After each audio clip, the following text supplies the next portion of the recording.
One Piece 1152 full spoilers and full summary just dropped. And it's wild, because Shanks has an abyss mark.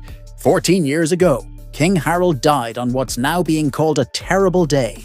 And now Shanks is back in Elbaf, not just for nostalgia, but because something critical is about to unfold. Something connected to that cursed mark, and to a betrayal buried deep in the history of the giants. So if you thought Shanks was just another emperor, this chapter might flip your whole worldview. Welcome to Super Synth D Studio, where the final saga of One Piece hits different. If you're ready for real spoilers, raw theories, and hype that slaps harder than Conqueror's Haki, you're in the right place. One Piece, chapter 1152 is titled Terrible Day, referring to the death of King Harald 14 years ago. The cover story continues Yamato's journey across Wano. After winning a sumo match, Yamato finally delivers Otama's Amigasa hat to Kawamatsu, the daimyo of Hakamai. The chapter picks up right where we left off. Gaban explains that the Holy Knights aren't truly immortal. They're not invincible. If you strike them using a powerful attack, coated in advanced Conqueror's Haki, they can be hurt, which is why Gaban advises Luffy to keep pushing his Conqueror's Haki even further. Then, Gaban looks at Zoro and Sanji. He says, "Looks like it's not just one person here who has the color of Conqueror." Sanji walks up to Gaban in a hilarious way, but gets ignored. LOL. Number 4 is acting up again. Sanji says, "Is it me? I knew it! I won't let Mosshead and Jinbe's stock be the only ones rising." But Gaban points straight at Zoro. "Swordsman over there. Looks like your body's used to it." Zoro is confused. "I have the color of Conqueror." Luffy jumps in. "Huh, you didn't know? It's been leaking, you know." Gaban adds, "What a joke. Haki is only useful if you can recognize and control it. Is this how you intend to support your captain? Who is one of the 4 emperors?" Zoro replies, "Sorry." Zoro has unconsciously used Conqueror's Haki multiple times, like when he cut through Monet, a Logia user, without using Armament Haki. Monet got mentally shattered, clearly, a Hao Shoku effect. Or when Zoro activated Ashura against Kaku, and again versus Kaido, who confirmed it was Conqueror's Haki. But even when Zoro awakened it fully in the fight against King, he still didn't realize what it was. In fact, the Vivaricar data book from Egghead doesn't even list him as a confirmed user yet. But Sanji won't give up. Angry, he asks Gaban, "Hey old man, what about me?" Before Gaban can answer, Loki and Hadrudin start arguing. Loki yells, "Disgraceful, Hadrudin! You gonna let outsiders save your homeland? Elbaf has me." Hadrudin responds, "With you, there's even the possibility of you helping the government side. You did that kind of thing on that day. How can we trust you?" Suddenly, Luffy jumps in. "Hey Loki, why don't you become one of my Nakamas?" Hadrudin, "If Loki is part of my crew, you can release him, right?" Zoro and Sanji object. Loki's size and appetite are a bit much. Hadrudin realizes Luffy can sense Loki's true nature, but still refuses. Loki declines too. He won't follow anyone.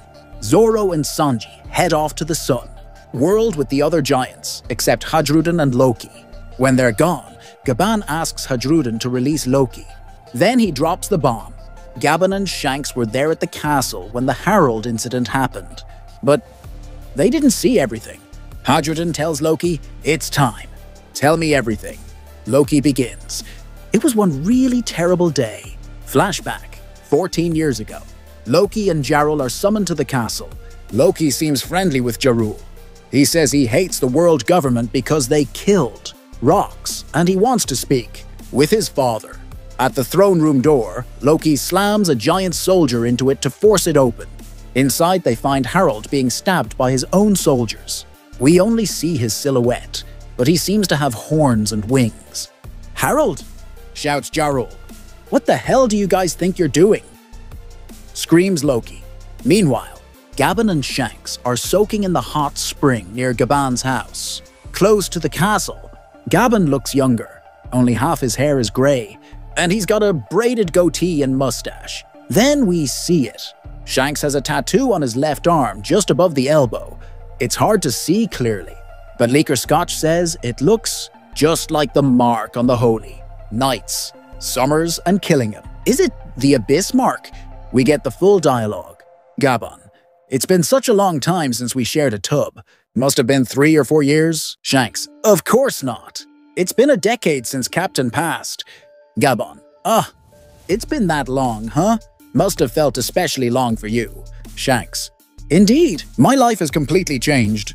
To tell you the truth, I wanted to just live a life, being some jolly pirate with buggy. Because of that, there are so many things I want to know about Elbaf too. Gaban? Well, you are the child of destiny. Let's not talk about these complicated stuffs today, Shanks. They talk about meeting Dory and Brogy in Little Garden. Ripley stops by to greet Shanks. Then Shanks reveals something huge. He once had a bond with King Harald. They met in Marie-Joise and became friends. But there was something they couldn't talk about there. Shanks wanted to speak with Harald again in private, maybe to warn him. Flashback ends.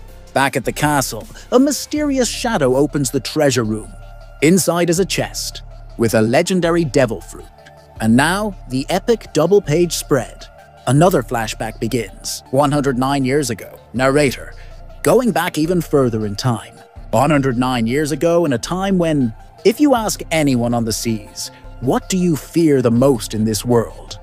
They all say the same thing, the giant pirates. We see the great Eric chasing a ship with a very young Dory, Brogy, Oimo, and Kashi. But we also see a giant ship docked at a human kingdom. Narrator, at the same time, an official ship from the Kingdom of Giants becomes another reason why the name Elbaf is tied to absolute terror. Harald says, I heard they have a beautiful princess inside that castle. Go take a look. A giant soldier peeks through a window, then accidentally smashes the castle. People flee in terror. The king and princess are crying. Harald laughs. Oops, I slipped. Giants scream. Your Majesty, please stop. Chapter ends with young Harald's introduction. He looks just like Loki. Short, spiky red hair. But he's brutal. Harald. Barahahaha. Who's your god now? Narrator. Harald, the king of Elbaf, who took the throne at age 45, 15 in human years, was a real jerk. Everything's coming together. One Piece. Chapter 1152 reveals the truth about Shanks. Like never before, over 14 years ago, Shanks met King Harald in Marie-Joise and formed a close bond. Shamrock once said Shanks returned to Marie-Joise only once, but chose to stay in the underworld as a pirate. Back then, Harald agreed to ally with the world government. Both he and Shanks were given Abyss marks, allowing them to teleport directly to Marie-Joise. That's why there's a magic circle in Elbaf's throne room. When Shanks returned to Elbaf to speak with Harald, he discovered the true nature of the Abyss Mark. Those who bear it can be controlled by the world government. The devil fruit stolen from Elbaf was clearly the sun god Nika fruit. And the thief? The world government. Loki was framed for Harald's death and the fruit's disappearance. Then, 13 years ago, Shanks stole the Nika fruit from Who's Who. That wasn't chance. He targeted that ship because he knew it was carrying the stolen fruit.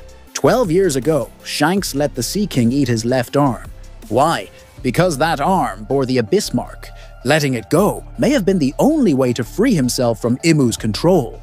Many fans questioned how a hockey master like Shanks could lose an arm to a mere sea monster. The truth? It wasn't about strength.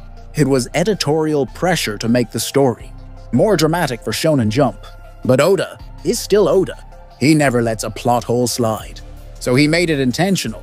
Shanks gave up his Abyss-marked arm to escape control, to spark Luffy's dream, and to write the truth behind the legend. No break next week. So what do you think about Shanks having the Abyss Mark? Was losing his arm part of a master plan all along? Drop your theories in the comments, and don't forget to hit that like button. If you're hungry for more spoiler breakdowns, deep lore, and final saga reveals, subscribe now and turn on notifications, because the world of One Piece is finally showing us the truth, and you don't want to miss what's next.